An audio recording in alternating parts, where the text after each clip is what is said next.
Ian, such is their presence in our poetry performance community. I mean, Ian has been with us almost right from the start. It was Francis White, you know, that lovely poet who introduced him, who sadly is no longer with us.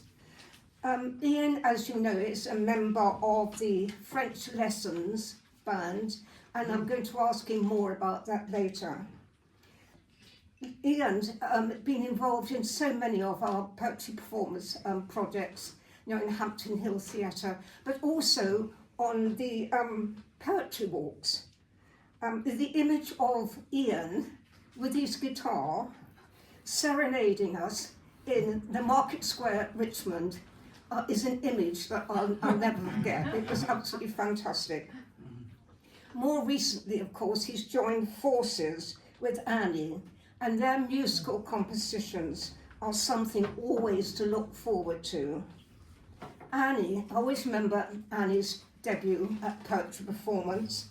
It really remains vivid in my memory.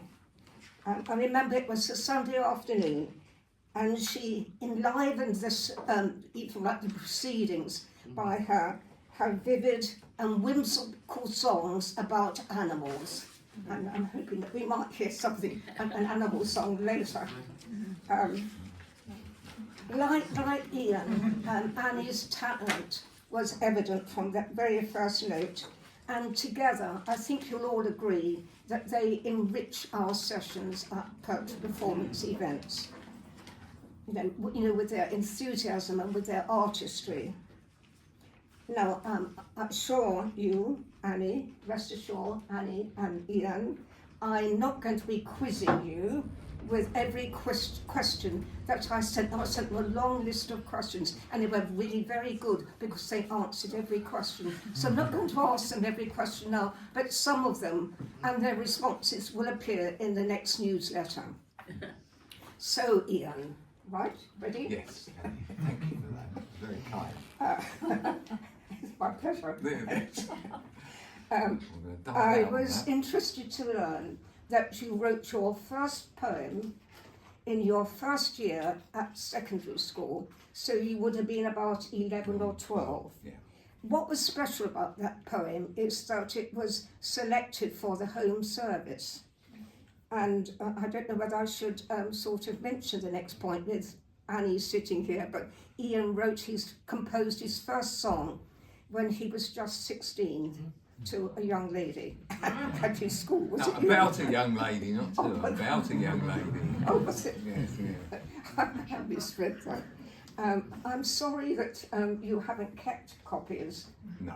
But would you like, I'm sure you can remember something about the poem. The poem I can do, because it was sort of the classic thing, write about getting up from school, and so I wrote about just getting out of bed, combing my hair, putting my clothes on, going downstairs, having breakfast, brushing my teeth, which obviously Paul McCartney must have heard, because he came up with something similar some years later, may I point out. Yeah, so yes, that was what it was, and it was just nice to be that age and be taken in the headmaster's office and sit and they put the radio on while I listened to my poem being read, and that was that's the most success I've ever had in my life. So I peaked at 11. And Annie, you wrote your first song at just 15, 14. rather like 14. 14. Yeah, 14. I did my first song at 15. And it was called Have Fun. And I'm delighted to tell you that Annie, unlike Ian here, unlike me, still has a copy of that song. And I've persuaded her by twisting her arm and pinching her to play that song to us now. Yes, I was going to do that. So it's called Have Fun. Have fun. It's so simple. I looked over the words and I can remember them. If you turn your mind back to when you were 14, when I was 14, teenagers then were not as sophisticated as they are now. Or maybe that was just me. So this is a silly song, but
play that? Did other people hear you play that? A couple of people maybe at school, but that was it. I can relate to it now, I can tell you. I'm talking to myself, old and grey. Oh. But the words were stolen, of course, just modified. Ian, for many of your years have been spent performing with French lessons. And much of Ian's music can be heard on YouTube, and he's also produced a number of CDs, and we've certainly got copies of them. More recently, you've performed with French lessons at the Surbiton Corner House. Yeah. Your group is much more than music. Would you like to say something about the group, how you started, and about some of the sort of philosophy underpinning some of You it? didn't put that in the questions, did you? Right. Well, I played music with a friend Martin at school. We were both at school together. Martin's a few years older than me, and he's just a sort of brilliant musician. He can play all instruments, including the drums as well. And he used to come around to my house and we just worked on songs. I'd write most of the songs, but then we would arrange the songs, and we carried on doing that for the rest of our lives, really. And then in the mid-70s, me and Martin were trying to tie up with some other people, and we put an advert in the Melody Maker, and we met up with two guys who came from north parts of North London, and the four of us formed the band French Lessons, and yeah, it was great. We had a nice time, but with no success, may I point out. So in the end, I had to go to St Mary's. So yeah. But the group has raised a considerable sort of money, a lot of money. Oh, but yes, I mean, I've got the CDs here, and the CDs are works of art. I mean, I know some of my songs, but Martin and Richard's arrangements and recording of them are absolute gems. Yeah. They really have worked hard. And what was the question again? I just wanted to get that bit in. Well, you got one of these you did. Yeah. Because Heather will remind you at the end of the evening. Annie, you too have performed with a group. Yes. Would you like to say something about your experience of working with that group? Right, yes. After I had written said song, I used to come home from school and carry my guitar, get off the bus, off at Tudor Drive in Kingston, and there was a butcher's shop opposite, and the lad that was working at the butcher's shop stopped me one day and said, you've got a guitar, would you like to join our group? So that was the beginning of the Cardinals. So all through my teens and 70s, we did lots of folk group, really, essentially, and we did lots of gigs all around here locally, and various members of the group. And we also managed to release a few albums, not as workers of art like that. They're online, aren't you? You can pick Annie's albums one up. of ours is somebody's put it on YouTube, so you can hear all of that. And it's got two of my songs that I wrote on it for the last one. But it was great. There's a mixture of the group and two, Chris and John were the mainstays, and we've known John and his wife and their children all this time. John sadly passed away a couple of years ago, but the singing with them, I learned a heck of a lot. I can imagine. I've made mistakes. I've made a fool of myself. I've done it all wrong. And I'm still doing that, but hey. But it was great, and I wouldn't have changed that for the world.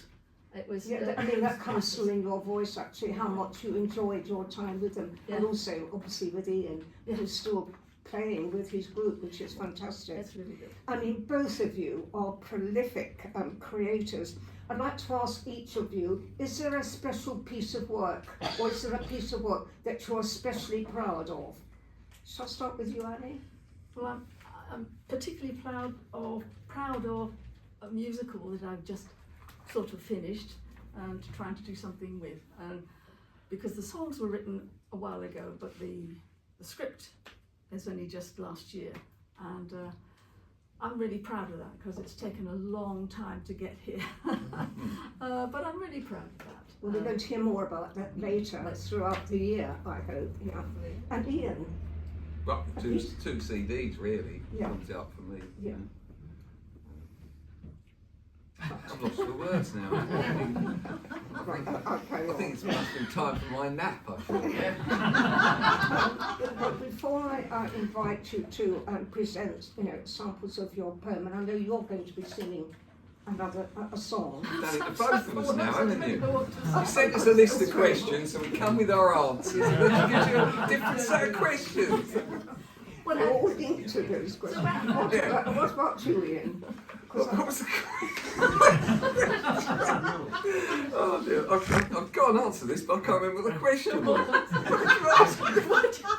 Oh, what are we doing? Right, okay, yeah, right. I've formed a band with Steve. Steve's not here tonight, he's been busy working on his roof. Called Different People. And we've got a bass player called Sue who's joined us. We did our first gig at a music festival in Kingston a few weeks ago. And we're planning to regularly play. Was that? Sorry? Whereabouts in Kingston? By Latchmere School, near to Tudor Drive. Someone mentioned it. Yeah. So I noticed there was a music festival. I just contacted someone, and we got half an hour to play, which was good. It was a great sort of event, wasn't it? Wasn't it, Anne? Yes. Yeah. Me and Steve were at the Bootlegger Bar in Richmond on Thursday night. There's a jazz night there, so me and Steve do some jazz songs. We're going to do that. We've got Ham Market coming up in September. The Corner House want me and Annie back in October. I haven't told you that yet, so back in October. There's a soiree in the Corner House on October 24th, but I'll pass this on to you guys. Again, I'll write that up in the newsletter. And also some of the things, the events that you're involved in, they're all going to be Oh yes, of scheduled course. as well. We have got Atwas coming up in a few weeks' time. And the Corner House want me back next year to do the 2-hour show again, Right, okay. with music and poetry, so I'll be in contact with some people. Okay. Right, Annie and Anne, we'll move on. Right. And thank you for sharing your creative experience with us. I'd like you now to invite you to share your poems and also, that music that you promised to share with us. Right, so we'll start with you, Annie, okay? Right. Well, I have 3 short poems, if that's all right. Yes, that's fine. Yeah. It was, this is basically a sort of ongoing project that I've had for years. And it's because I had a handwritten memoir from my dad. And I'm not sure when I actually acquired it or where I actually got it from. I think my brother. But I've been wanting to do something about it. I managed to write 3 poems on it. I wanted to do something for him. And anyway, the first poem was inspired by a writing class, and the poem by Krista Benjamin about letters from my ancestors. So, and also something my dad told me. So this is a letter from my dad, who died in 1986. After my rediscovery of his handwritten memoir. I've always wanted to write my dreams, but in the end, I dreamed them. Write yours, no matter how small. But now, breathe deep the sweetness of my childhood on the farm. Watch as I play by the kitchen range, my mother looking on from the big chair. And up on the sideboard, her oil lamp lit for only a dozen years more. Lift the stones of my stories. Know the unloneliness of 9 siblings and a father who lived for his farm and his animals. Search the space between my words. Taste the tears of my growing. Then perhaps you will feel, as I do now, the timeless tug, the rope of blood that binds us. And there's,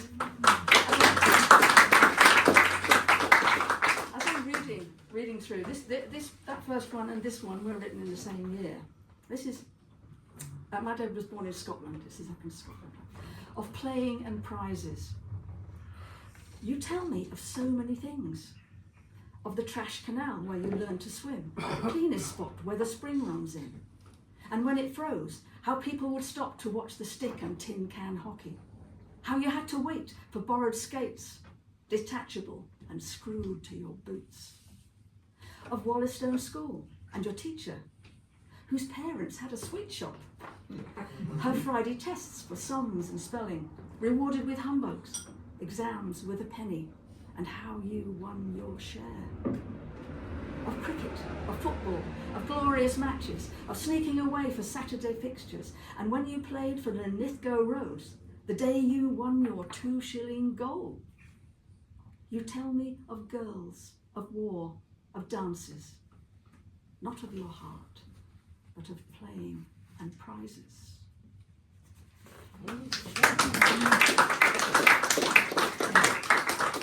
last one, it's quite short, it's just a sonnet, but it's, I don't know, maybe somebody else has got something like this, a document, and I keep forgetting it and revisiting it and going backwards and forwards and backwards and forwards. And it's been like a bit of a mirror, really, because I see something else, either in my dad or myself. But this time is different because there's a picture there of the first page of his memoir, and the writing is just like that, so close. It's fading every time I look at it. So my job before this poem was to transcribe the whole thing, and I've now got 9,500 words on 17 typewritten pages, so it won't get lost forever. So, a neat sure hand. I hear them on every page, your words, not echoes from a solemn grave, but morning yawns from the byre at milking, a bloody-fingered cry from a climbed-up tree, cricket games down in the stackyard, 6 for a ball on the railway line, but then you'd be out. Yet I've never seen them this way before. A neat sure hand with modest forward slant, planted like seedlings row on cursive row, heads all bowed to a rising sun. How come? Their stemmed descenders fade, tended by my slow remembrance, lost to paper like leaves to earth. But I've only turned the topsoil. Like Heaney's pen, I must dig deeper.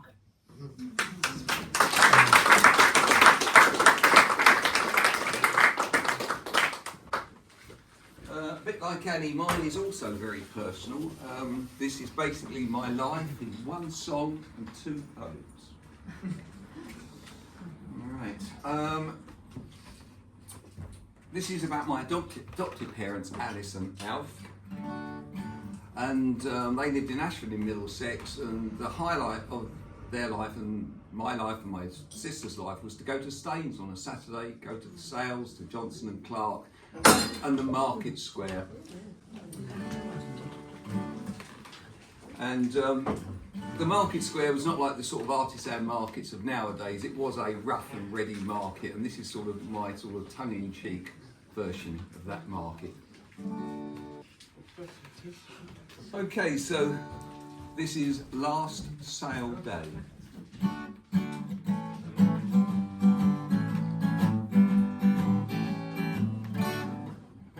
It's the last sale day of a Saturday.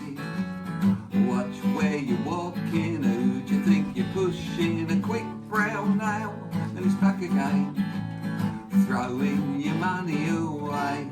Can I bring it back if it doesn't fit? Course you can, darling, ask for Lee-Dolphin, browse around till your heart's content, or at least till your money is spent. We don't want to stitch you up, we're just trying to make an honest bob or two. You don't like what you see out front, maybe there's something out back. I parked the car on a yellow line, so you watch for the warden, you don't get no warning. The car park's full by 9:30 on a Saturday sale day. Oh, bargains galore in every store. You push and pull your trolley, you're blowing all your lolly. 30 bob on the 10 to 4, and the Fulham down for a draw. We don't want to stitch you up, They're just trying to make an honest buck or two. If you don't like what you see out front, or maybe there's something out back. It's the last sale day of a Saturday. Watch where you're walking, who do you think you're pushing? A quick round out, then it's back again, throwing your money away.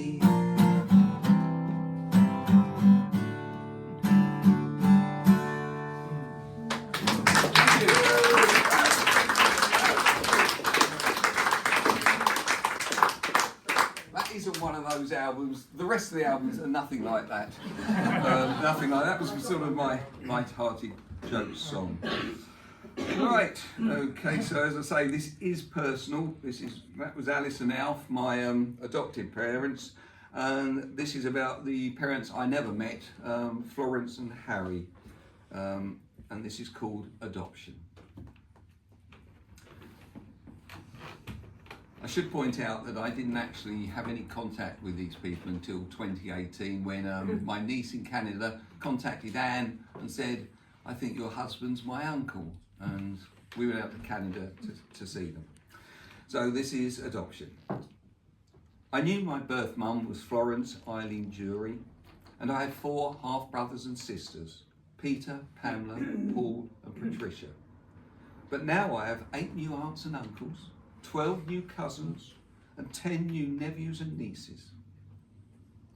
My newfound niece Jennifer sent me pictures of my mum at 17, at 19 and at 41 when she bore me.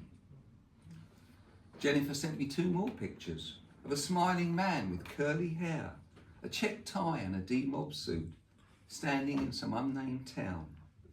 He had my eyes, but no surname. My newfound half-sister Pamela said he laid terrazzo floors at UK cinemas. On my adoption notes it says he was a motor driver. Funny, said Pam. He visited on Sunday on the bus, as he couldn't drive. How do I feel after all this time? In truth, not sure. Would I have coped with all those birthday and Christmas cards to send and receive? Would I have been a different person with 4 elder siblings as role models? Who knows? It's a strange feeling to see your other family tree at the tender age of 63.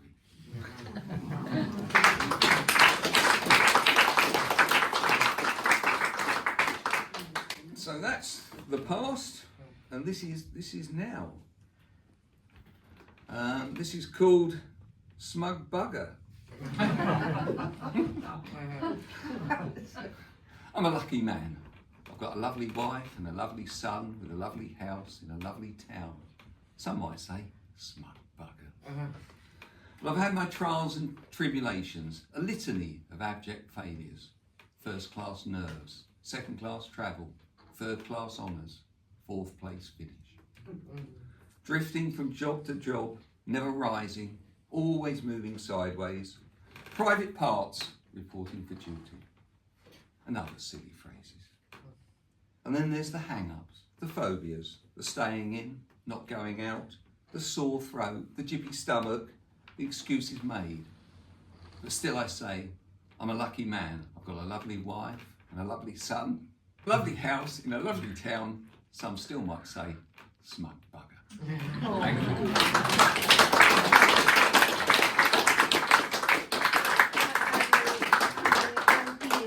And thank you so much for sharing those poems and your music with us.